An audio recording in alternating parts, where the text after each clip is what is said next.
what should we do to keep our creative ideas flowing from one project to the other without losing that inspiration and creativity and hope and energy? Well, I made a video about the biggest cure for creative block. It was based on Julia Cameron's The Artist's Way, The Spiritual Path to Higher Creativity. It is a book that seriously changed my life. The other thing that she uses or helps the artists that go along with the process of this book do is to regain that creative energy, that creative spark. And in doing so, she talks about the artist date. The artist date is taking your creative child out for some fun. Every single week, you make time for 1 or 2 hours a week. You go out, you explore the things that your artist child may want to do, like, I don't know, buy yourself your favorite candy when you were 10 or 6. Go see a movie that you really enjoyed. But the rule for this artist date is that you don't take anybody with you. You don't take lovers, spouses, kids, friends. Nobody goes with you but your artist child.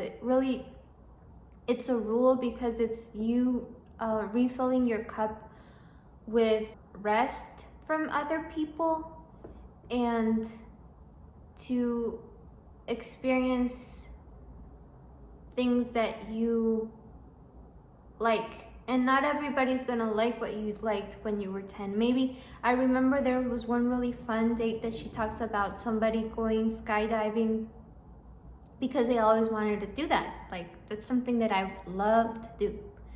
And one that I haven't done because of, you know, it's pricey. I've looked it up. I've seen bungee jumping is a lot cheaper, but that doesn't interest me. And just like the whole drop and then having that thing pull you back up, no, I don't want that in my spinal cord. Falling from a plane or throwing myself from a plane is more enjoyable in my mind because it's like you're flying for a little bit, and I've always wanted to fly. So, but it's stuff like that. But it can be as simple as going to get yourself a little book of stickers and play with stickers, or go out for a walk, a 20-minute walk around somewhere. I know one time that I did it, I went to a nearby park and I was just sitting in a swing for like an hour. And I really enjoyed it. I had a lot of energy afterwards. I had so much fun. And the thing is that you are treating yourself, you're pampering yourself. You can go take a nice haircut. Like, I love people's like massaging my scalp and stuff. And I know this probably doesn't sound like it has anything to do with art, but the reason so many artists get artist block is because they burn out, because they get blocked, because they get stuck in their own little ideas of perfectionism. And guess what? When we were kids, we didn't have that. We just liked creating. We liked playing around with paint, getting ourselves messy. So I would steer clear of actually making it have to be work. I went to museums, but I was a really weird kid. Like, when I was a kid, I loved museums. I still love museums. And for me, that was fun. I don't live as close to DC as I used to, so I don't do that anymore. But I do have the BMA now during the pandemic. I think you have to make like you have to register for a specific time and then they let you in. So you can do that. You can also go to the Walters, and this is if you're living in, you know, close proximity. You can go to the aquarium, you can go to the Inner Harbor. I did that last week, actually. Last week was weird and hard and unmotivating. It started out that way. And then on Tuesday, I had to go and mail some things, the prize for one of the winners of the contest thing of the giveaway that I did.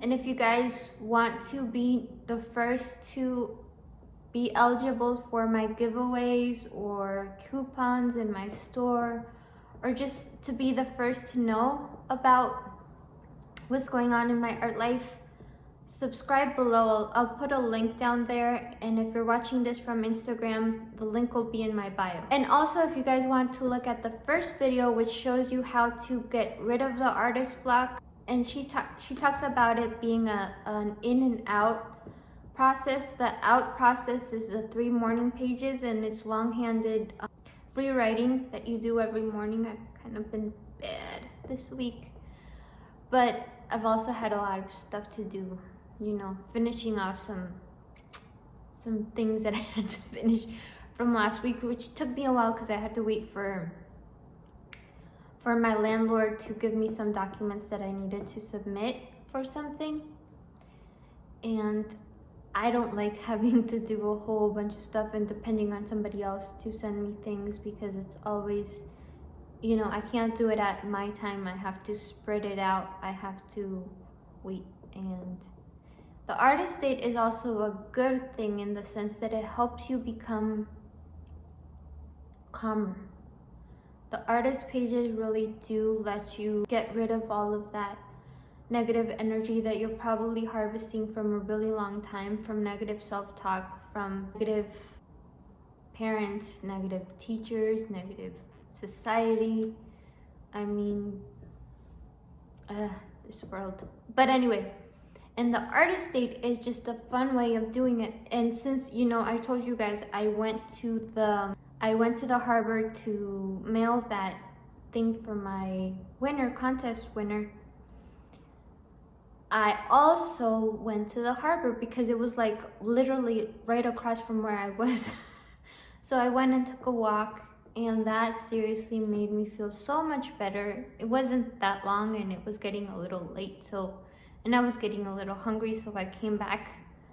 You can take yourself out to eat something really spicy or good that you don't always eat. Like, I like sushi, so I treat myself for sushi every now and then, or crab cakes, which I really love too. And if you see a theme there, it's because, yeah, I do love anything, pretty much anything that has to do with the sea. The artist date can be anything that your pretty mind and your artist child will like. Make sure that you do it by yourself. It is a way of like recharging your batteries, which is why it's so important to do it by yourself. And it's a way of filling back up your cup. You can go out, take singing lessons, or go out to a bar, do open mic thing. I've only ever done that once, but not at a bar, at an actual gallery. So yeah, and I had to do an original poem, and they made me do it twice. But anyway, it's stuff like that when you're like start feeling brave again, which will enable you to start taking chances in your own art, and you won't believe, like, just, you know, if you can spend 2 hours watching a movie or 2 episodes of something on Netflix, you can afford 2 hours a week for your artist date. I'm talking about artist date. I need to think about what I'm gonna do for this week. It's gonna be a little bit colder, so I don't know what I'm gonna do, but yeah, I just really hope that this helps you in some way. You don't even have to be an artist to be able to do an artist date. And like I've said before in other of my videos, I think everybody has creative abilities. We all just need to train ourselves to find that artist child within us. And yeah, hope you guys have a great rest of your week, and take care.